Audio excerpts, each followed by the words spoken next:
Hi, I'm John and welcome back to my Lair of Action Figures, where I'll be talking and reviewing action figures from different manufacturers. Continuing in the line of Plan B toys, we're going to be talking about the last line of figures that came out. Sadly, this was the line that was the last nail in the coffin, but we'll be talking about it a bit later on towards the end of this video. But let's start by the first figure over here, who's the 82nd Airborne Market Garden figure. Now, as you can know, when you have Call of Duty, you have the license. You can see that Activision, Infinity Wars. So, I mean, there's a lot of people to pay. So, making this kind of figures does cost a lot of money due to the fact that you have to pay the licensing fees. But let's take a closer look at this figure. As you can see, it is like the admission forces that they did for World War II. So we'll be having a look at the articulation and the other things a bit later on. But let's have a look. As you can see, he does come with a lot of pouches. He does have, of course, his pistol. He has, of course, the Thompson machine gun, the shovel, all the different kits that go on the belt. Now, of course, this is a very interesting figure, but this is not the first one I got from Plan B Toys, and this is the one that they sent me when they were super happy of getting the license for doing the figures of Call of Duty, due to the fact that this is something that is very interesting. As you can see, this is all nailed in. You can see this is a sketch of what it was, so I'm really proud and really happy that they send me this in. Really some great guys. Really love what they do, and I'll be talking a bit more about it at the end of the video. So this is, of course, as you can see, he was put as the 101 Airborne of Normandy. Now, this is not really the way this figure looks, but they did a mock-up, and this was the prototype that they had. As you can see, there's a bit of a difference in the displaying of the figure. And of course, as I said, the appellation of the name calling of the figure is not the same. One is 82nd and the other one, of course, as you can see, there's a bit of a difference on it. So this is always nice to have as a collector, to have a prototype. Now let's go into the second figure, who is the one that we really did get for the Airborne. So this is the Airborne 101. As you can see, he comes with the parachute, he comes with the English drop bag, because this was something that was given and taken from them. This did have a lot of problems, because when was talking with was one at the Dragon Expos, and they did 101 guy from Easy Company 506. Anybody who's seen Band of Brothers will know about it.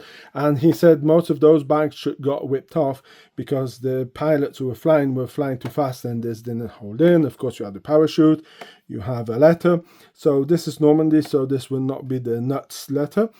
As you can see, he also comes with a Thompson. He comes with a lot of gear, and of course the parachute is removable, like we have seen in the previous video, if you watched it, where I was presenting the regular line, where they had the accessory packs, where you had all of this. As you can see, the figure has some pretty nice details on it, and they really did some great stuff. Of course, behind the box doesn't change a lot. There's a lot of presentation of the Call of Duty. Now let's go into the third figure, who's also an American. He's also 101 Airborne. As you can see, this is the Battle of the Bulge. So, of course, some of the equipment went around. Of course, he has a Garand M1. He has a captured Luger. He does have also the different pouches that go around it. The figure looks pretty neat and pretty gritty, with all this really nice paint job that they did also on it. So I really like what they did with it. So really another great figure from them. And of course, this is like all of the times that they have the figures, you always go afterwards for 3 good guys, then you get the bad guys. So the first bad guy you get is this guy from Das Reich Division, who's sadly an SS division, and maybe you're going to understand where I'm going with that afterwards. So this is Camouflage Winter, also Ardennes Offensive, who was, if you know a bit your history, you will know that it was some kind of bluff that Hitler wanted to do, but in his mind it was not a bluff. He thought that he could still overturn the victory with the Ardennes offensive. Well, that worked for a little bit, and as soon as the weather became nice, well, the Germans were sitting ducks. But let's skip a bit the history. If you want me to talk about it, we can do some other videos when I'll be reviewing Dragon figures or DID figures. But as you can see, also pretty nice and neat figure. Again, you have all the rifles, you have the ammo pouches. So, I mean, great figure. We'll be looking at these a bit more in detail a bit later on. So we have this guy. Then afterwards we have a less controversial figure. We have a Wehrmacht soldier over here. As you can see, he comes with an MP40, the pouches, the gas canister, the food. Can't remember the name of this, but this is where you have your food. We had the same in the Swiss Army. You have his shovel, you have his bread bag, and of course you have the standard grenade. As you can see, he does have some camouflage pants and kind of a vest over here with a little hat instead of a helmet. So really neat. I like the tree kind of tone camouflage that they did on the gas mask canister. It really looks pretty neat, and again, really great figures for the period that they came out of. So really great. Now we're going to finish by another controversial figure. This is one of the German officers. So this is from the Totenkopf Division, Normandy 1944. So of course he has a grenade, he has an ammo box for the MG42. You have also, again, bread bag, the thing for the food. You have the gas canister. You have his shovel. You have, of course, his canteen. This canteen here. You have his water bottle with the cup on it. Also, he has a Luger. And you have a map, I guess, would be of Normandy. As you can see, he has an autumn camouflage.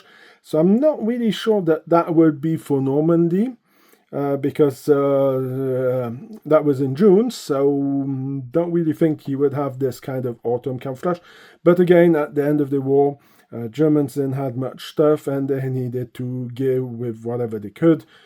So this is why you have this kind of information with the fact of having this kind of camouflage vest, more autumn, wintry camouflage vest. Now let's have a look at the figures, and afterwards I will give you my final thoughts about these figures and what do I think about them, and are they collectible items. Now let's have a closer look at what we get in the box. Now this part of the video is going to be a bit redundant with the review of the Call of Duty figures that I'm going to be doing, because due to the fact that they're exactly the same figures, I don't think it's worth me going again remaking exactly the same footage. So of course this part is going to be also copied and pasted into that review, so we can, if you want to have a look or you want to jump forward, you can do that. So here is one of the figures. As you can see, the articulation roughly is the same as the Special Mission Force figures. Still didn't have the double elbow articulations, but mostly the rest is the same. The huge improvement that they did with these figures is, of course, the leg articulation, who is really a lot better. Of course, same problem, not double knee articulations, but again, you can, of course, this does put it as a bit of a problem if you want to put them in a kneeling position, but even if you wanted to put them in a kneeling position, you would not be able to, due to the fact that you have the end of the vest who goes over it and pushes back. So something else that was a different improvement that they did on these figures, they decided to put holes on the figures over here, so you could put wherever you wanted or build up your figures in the way you wanted to snap in these accessories, clips them in. As you can see over here, here's the pouch. So you have the different weapons that go with it. As you can see, the holster closes. I mean, I'm looking at this and I'm seeing G.I. Joe doing the stuff they're doing right now. And I'm kind of amazed that 20 years ago, a company, small company, we're not talking about something huge, managed to put us holsters that close, something that is not really seen with the G.I. Joe Classified series. I can understand maybe not the same people who are going about it, but let's be honest, they really did update the details. I mean, when you look at the weapons, I mean, of course you can pinpoint out that the hooks over here for carrying the straps are way too big. But I mean, there was a bit of an effort for them to do something, and I mean, paint job is really neat on this G43. Here we have, of course, another one of the rifles, who's the Garand M1. I mean, they really did a fantastic job on doing these weapons. So I don't understand how 20 years later we cannot expect the same quality from Hasbro. Of course, here we have some more equipment. So as you can see, all these equipments do go really well on the figure. Now, I was talking about the helmets. So the helmets, of course, come out. As you can see, this is our 101st Airborne Screaming Eagle guy. Of course, you can see the helmets. Yeah, not the best they did. They're a bit weird compared to what they should be, but that's maybe a little detail that we have. But as you can see, they fit on, they clips on pretty easily. Everything holds on pretty well on the figure, as you can see. Really not bad. So here we are going to be going and have a look at some of the Germans. As you can see, I also put on the belt. He has the G43, of course, the holster for the Luger gun, who's in his holster here. I mean, they've been in here for a little while, so that does put it as a... Oops, yeah, so as you can see, it does come out.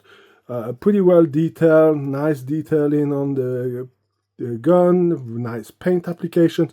Again, I'm really impressed that they did such a great job for something that happened such a long time ago, and that we're not able to reproduce it. Now, of course, I'm going to be reviewing some more of the G.I. Joe figures that I have, maybe some of those Hall of Fame figures and this kind of figures. I will have also the same kind of criticism on this behalf. Whoops, that was unplanned. So let's go and pick this up. Of course, this clips back on over here. But as you can see, really nice details on the weapons, and the fact that you can build it up, put it the way you want. You have a bayonet over here. So I mean, really great looking figures. Over here we have some more Americans, also geared it up. So of course you have a normal standard way of putting those gears on the belt, but afterwards Chut had fun with it, and Chut was building them up in a different form.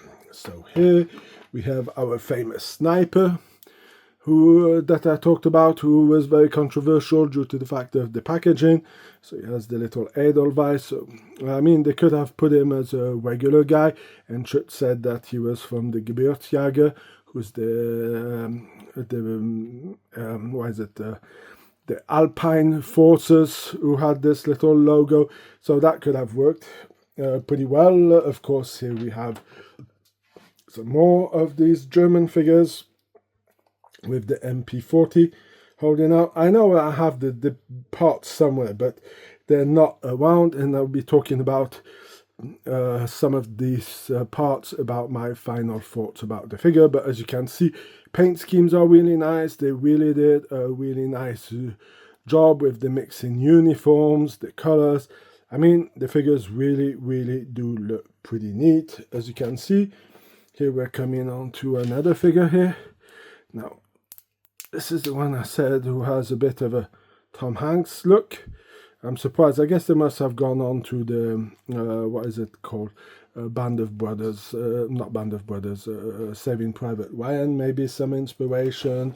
Here we have another figure from the 82nd. As you can see, I put the pouches differently. Well, this shouldn't be on the side, but this is the way I did it. As you can see here, you can really see that the helmet does have a weird pattern, but I mean, the figures themselves, I mean, you have the 82nd logo, you have the US flag, it's also the same on this figure. You have the 101st Airborne Division. I mean, they really went into some nice detailing. And like I said, I think these figures were not more than $10 when they came out. So this is something that is pretty impressive for a small company to have pulled this out. Now, I'm going to go on my notes and my final thoughts about these figures. Now, of course, we're going to be talking about what I was saying at the beginning of the video, that this line was the final nail in the coffin and kind of put them on out of business. Well, they were not really out of business, but this created so much polemic that there was a huge problem. Now, these figures, what happened up in Canada at, what I think it was, if my memory serves me well, I don't remember finding anything, I can't find anything anymore on the internet, but I know I did find it at the time, because we're talking about something that happened in 2005, 2006, so that lets you imagine how much time this was ago. So what happened that these figures were sold in up in Canada in what is it? It was this Branson guy, Virgin Megas. Was sold in a Virgin store, as they had accessories, of course, and video figure games. They sell Funko Pop and all this kind of thing. So of course you would have these figures due to the fact that they were based on Call of Duty and that Virgin was selling the Call of Duty game. Now, somebody from some kind of organization, a Jewish organization, cried out about these figures, and this is the reason why Plan B Toys got in hot water. They had to publicly publish an apology. I remember on their website that there was something talking about how they didn't, this was not to glorify the Nazi regime and all this kind of things that you have to put out there to kind of appease the mob. It's kind of funny because this was cancel culture. Before that, cancel culture was something as popular as in the 2020 years, but it was cancel culture working at its best. Now, I'm not here to judge or to call out anybody about this, but again, we're talking about people who made figures based on a video game and kind of are inspired by the real uniforms. I think they were talking about something, I think in the article there was something about them talking about that the German uniforms look nice and were kind of cool. Let's be honest, they do look pretty nice, and a lot of people will know, or if you don't know, well, of course, maybe these uniforms, but the regular grey uniforms were designed by Hugo Boss. So, I mean, not any army in the world can say that they had a huge designer who was behind making their uniforms. Anyway, I digress. Let's get back into the story about it. So this put really this last nail in the coffin for them, due to the already fact that they had some problems with the special mission figures, the Wave 4 and 3, who had broken items. So that's all a lot of cost that they had to take back and put it onto themselves. Then afterwards, this came out, so they had to, on their website, they didn't have it anymore. And after that, I didn't hear much about it. They were, I think, pretty shocked and didn't really wanted to go into it because Brandish as an anti-Semite or any kind of anti-Israel was not really good viewed at that time. So I would guess they really wanted to go and not be talked about. So all these figures were removed. The 3 German ones, even the Wehrmacht, who, let's say, is supposed to be the nicer Germans, who's not totally true if you know history. But again, this is something that they had to do. So they pulled these off and they decided to only keep the 3 American figures, and then after that I didn't hear anything about them anymore. So was sadly to hear that they had to get hit with it. I think they had a good idea with what the line they did, but sadly the events of that them being called out for selling German World War II German figures was kind of the, like I said, the nail in the coffin. Now I know that they did another line with some US 101 parachutists, and they also came out with in 1/12 scale US Jeeps Willis. Now I do not have those. I will have to see if I can reach out to them. I don't know if they're still working, but I would like to reach out to them to see if they do have any more of those and maybe get one of the, if they still have any of them, buy them and be able to finish a review and talk about the last figures. So it is really sad that they get into hot water for this, because I do not find it as shocking as the one, of course, that I told you about with the Special Force Mission 1. This was this kind of extra Plan B toy exclusive figure. Of course, this one is a bit worse if you can really think about it, due to the fact that you have the SS wounds over here. I mean, yeah, this is way worse than the other ones, and I could understand that you would be called out for this kind of packaging. I guess you could be also called out for the pamphlet over here that was stick against the wall. Anybody who watched Jojo Rabbit or knows any other films, this kind of pictures were put up against the walls, paper, and were put up and glued onto or nailed into wood and were up there. Or this could be also taken from a book called Signal, who was a German book that was distributed to the soldiers. So this could be also something there for the German propaganda. So this, of course, is a lot worse as a figure. If you really want to call out, this packaging is way worse and has a lot more let's say hyperbolic reasons of this. Of course, like I said, this figure here is of course inspired. When we look a closer look at it, if you've seen my Special Force review, this is going to be a bit redundant. Of course, we all know that this figure over here with the little symbol on the hat over here, the looks, we can all kind of recognize Ed Harris. Of course, his gear is not totally exact, because in this box you would get a G43, who's not the rifle that he had in the movie, because he had a KR98. So of course we all can recognize this figure is based on Major Irvin Koenig. Of course, here this is one of my DID figures. Of course, this is real well known. As you can see, you have the little flag over here.